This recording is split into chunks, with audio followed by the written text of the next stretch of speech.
Magandang araw ho sa inyong lahat mga kapatid. JDB uli ang inyong abang lingkod.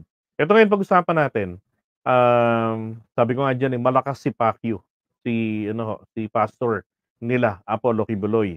Diyan sa korte ng Davao City, akalain niyo ha, dahil puro sa desisyon ng korte na yan, pinalabas po ang PNP mula sa loob ng KOJC. Ano dahilan? Ano yung justification nila? So yun yung pag-uusapan natin dito. Okay? Ayan, oh. So sabi rito, kanina 'tong, hapon, RTC Branch 15 of Davao City orders the PNP, to cease and desist from their operation inside, mga kababayan, kaya ko eto, 'yan, inside po. Pinagbawalan lang po yung mga pulis na yung mga kapulisan po natin na mag-operate, okey, mag-operate doon po sa loob ng KOJC. Okay, and then, pinapaalis din po yung mga yung mga barriers, yung mga harang na nilagay nila. So yung gate ng, KOJC, yung purple na gate dun, pinaalis dun yung mga pulis pati yung mga harang nilang nilagay, yung mga barriers. Pero hindi po pinaalis ng korte sa harapan, sa gilid ang kapulisan. Okay, yun lang ang malinaw rito. Tapos binibigyan ng kapulisan natin ng judge ng, within 15 days po to comment. Putragis na yan, bakit 15 days? 'Di ba? Bakit 15 days?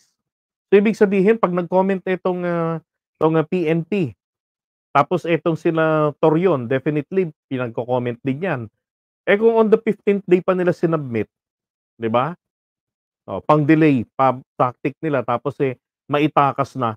Alam niyo ho, nung tinignan ko nga ito sa internet kanina sa Google Earth, and I suggest do the same, magugulat ho kayo. Makikita niyo na andun ang airport, katabing-katabi lang yung hangar, yung lagayan po ng mga eroplano at helicopter nito ni Kibuloy.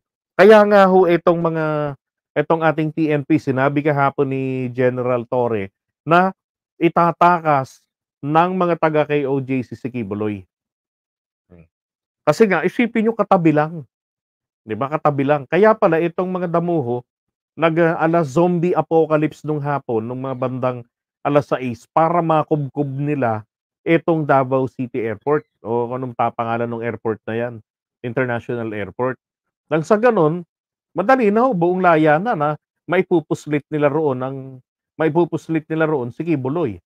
'Di ba, maaaring gumamit ng pribadong eroplano niya o kaya helicopter niya, 'di ba? O kaya naman, sumakay sa ibang eroplano, o maitakas nila. Gano'n ang kanilang, nakikitang balak ng kapulisan. Eto naman pong judge, damuhong are, naku, sumang-ayon pa sa kanila. Hmm. Ngayon ang nakuha po nilang, writ is the writ of amparo. Kasi nga ho, ang sabi rito, it is a remedy available to any person whose right to life, liberty, and security is violated or threatened with violation by an unlawful act or omission of a public official, employee, or private individual or entity. Okay. So sinasabi ho, kaya ho yung mga tao na yan, sobra ho ang gugulo nila. Sobra talaga silang lumulusob at ako'y naniniwala na sinadya po talaga silang utusan, harangin, hadlangan ng mga kapulisan. Nang sa gano'n, manganib po ang kanilang buhay. Tapos, mapilitan itong, tawag dito, itong kapulisan natin na sila po ay, arestuhin, 'di ba? So, para ho ma-justify nila itong nanganganib ang buhay nila at ang kanilang kalayaan, ang kanilang, seguridad kasi nandun yung pulis, gusto ng mga yan na may masaktan, may mamatay, mas maganda to justify na meron silang, na yung, kanilang, seguridad, nasasapanganib na dahil po sa presensya o kagagawan diyan ng mga arresting pulis, yang kay Kibuloy. Ngayon kumuha sila ng writ of amparo. Ako naman po ay naniniwala na kaya po ginawa ni General Torre na mag-request I mean, tawag diyan, lusob diyan, mag-serve ng warrant during the during the long weekend kasi nga po sa lawak ng lugar na 'yan, 30 hectares, hindi kaya ang 30 minutes or 2 oras na paghahalughog, may nag-bunker pa, 'di ba? Oh, tapos paano kang makapag-scan ng maigi, sasabayan ka ng sound system ng mga demonyo, sasabayan ka ng ingay ng pito ng mga demonyo, 'di ba, sa paligid. Oh, para ho ma-distract yung equipment masira at 'pag tinaboy sila, sabihin nila karapatan nila na mag-record, 'di ba, mag-document. So, grabe yung okey lang sana kung ang ginawa nila diyan, eh, o sige eto yung, mag-a-arrest, eto yung maghahalughog, sabay-sabay maghalughog, and then meron lang mga bantay na certain number of, KOJC members. 'Di ba dapat gano'n lang, eh, pero hindi ho. Naniniwala ako talagang sinadyang utusan yang mga 'yan. Kaya nakakaawa rin yung naatake sa puso, 'di ba? Tignan mo, mahigit 5 minutes ng, hinimatay bago pa nadala doon sa first aid. Hindi sila marunong ng first aid, hindi nila malaman kung ano yung, mga palatandaan ng inatake. Basta tinanim sa utak nila, babariling kayo, may sniper diyan. Kaya nung hinimatay ang tanong, "Gipusil ka dong? Kuya gipusil ka, binaril ka ba?" Oh, 'di ba? So ngayon nakakuha sila nitong temporary protection. Ayan, oh, and Resolution 2824 dated July 1, 2024 RTC blah, blah, blah. Hmm, ito pa.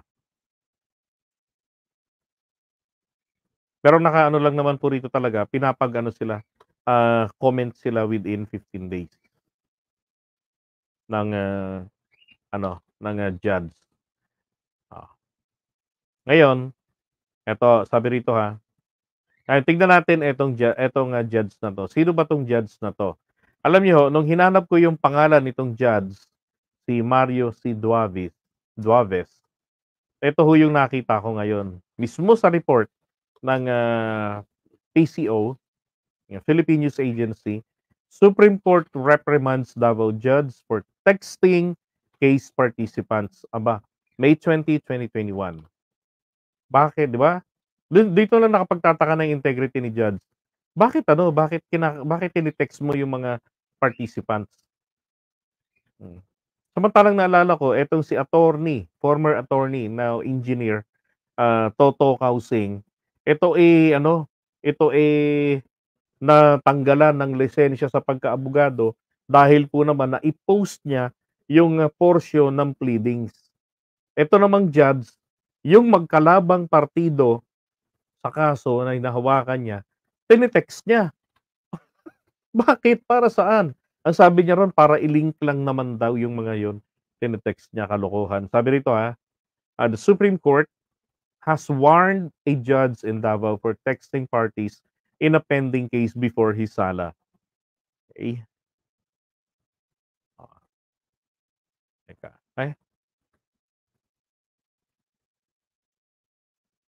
yan. Following the recommendation of the Court of Administrator, Duaves is hereby reprimanded and is sternly warned that a repetition of the same or similar act shall be dealt with more severely.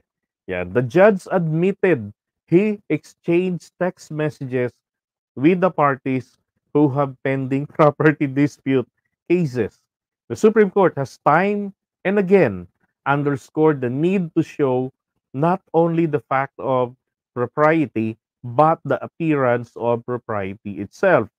Diba? The standard of morality and decency required is exacting so much so that a judge should avoid impropriety and the appearance of impropriety in all his activities. 'Di ba? Dapat naman kasi talaga, bakit mo kailangang i-text?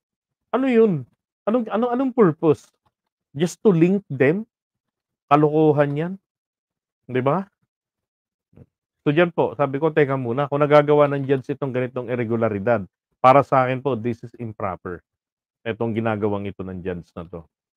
So, etong, ginawa niya na pagpanig dito sa mga taga-KOJC, eh, alam niyo na ang ibig sabihin nun, napakalakas po talaga ni Apollo Kibuloy, 'di ba? Diyan ho sa sa Davao City. Pero alam niyo ho may remedyo pa naman diyan, eh. Ah, Pupuwede pa naman kasing questionin 'yan, petisyon na puwede pang ano 'yan, 'yang desisyon ng judge na 'yan. Siguro puwedeng pumunta diyaan, tawag dito, punta ng Supreme Court or Court of Appeals, 'yan para ma-question 'yan. Ang PNP for sure, 'di ba, meron silang gagawin diyan, oo. Ta's hindi lang nila sasagutin yung judge, bagkus ang gawin nila diyaan ay kumuha sila ng, remedy pang-counter mula po sa mas mataas na hukuman. Bakit kasi? Eh, conflict of interest kasi ito, eh, itong ginawa ng judge, 'di ba? Pero buti na nga lang ay hindi po niya pinalayas ng tuluyan grupo ng mga kapulisan diyan, 'no, para buong laya na sanang maitakas si Kibuloy, 'di ba? Nahiya pa. Hmm. Alam niyo yung mga sino mga taga-Amerika rito, 'di ba sa Amerika meron silang, sistema na kung mai-apply ito rito sa atin, naku, napakaganda ho, 'no. Yung merong, gagamitin na sniffing dog like yung mga Doberman, 'di ba? Tapos gamit ng backhoe, yung talagang sisirain talaga yung sahig, yung dingding, gano'n. Talagang, kung may nade-detect silang heartbeat sa ilalim ng lupa, eh, huhukayin talaga nila. Palagay ko ho dapat gano'n din ang gawin dito sa Pilipinas, 'di ba? Para hindi natatakasan ng dahil lamang sa pagtatago sa bunker. Dapat, butasin, gibain, 'di ba? Para maglitawan talaga. Because after all, bakit nga ba naman kasi kailangan merong tao doon sa ilalim ng lupa, 'di ba? Hmm. Pero ito, alam niyo ba si Senator Amy Marcos pinasusuko niya na si Kibuloy. Sabi niya, dun sa nabasa ko, mukhang mga magagaling naman daw yung abogado ni Kibuloy kaya kung pupuwede, eh pag-usapan na lang, 'yan pag-usapan ta's sumuko ng maayos.